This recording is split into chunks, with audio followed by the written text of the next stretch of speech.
काय झालं, लागला का फोन? तुम्ही काही काळजी करू नका, आपल्या साऊचं काहीही वाईट होणार नाही. हं? किती फोन केले असतील याचा काही हिशोब नाही.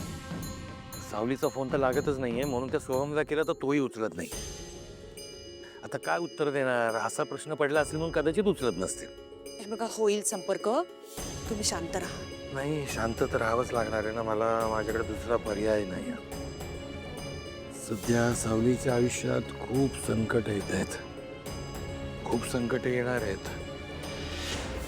आणि मला जे संकेत मिळतात त्यामुळे माझी भीती अजून वाढतीये. या संकटात जीव जाण्याचंही भय आहे.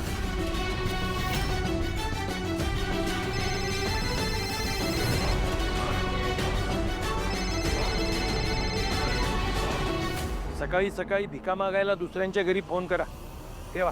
माझा असा अपमान करून जर तुझ्या आत्म्याला शांती मिळणार असेल ना, तर देव करो ती शांती तुझ्या आत्म्याला कायमची मिळो.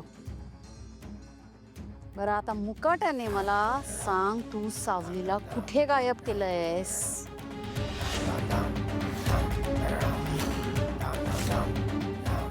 जगन्नाथ, माझ्या ताराची एवढी मोठी सिंगिंग कॉम्पिटिशन आहे, त्यामध्ये ती पुढे जाऊ नये म्हणून तूच केलेलं कारस्थान आहेस ना हे जगन्नाथ?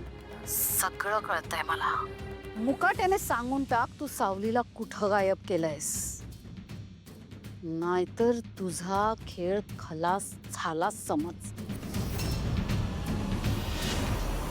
दुसऱ्याच्या जीवावर जगणारे परजीवी झाल्या का फालतू धमक्या देऊन? ठेवा फोन.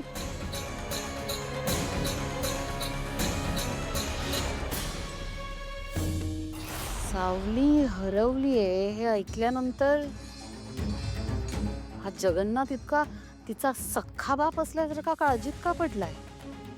याचा अर्थ सावली त्याच्याकडे नाहीये, त्यामुळे हा टेन्शन मध्ये आहे का?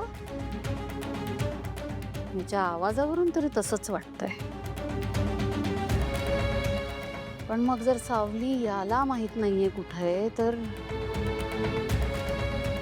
सावली आहे कुठे?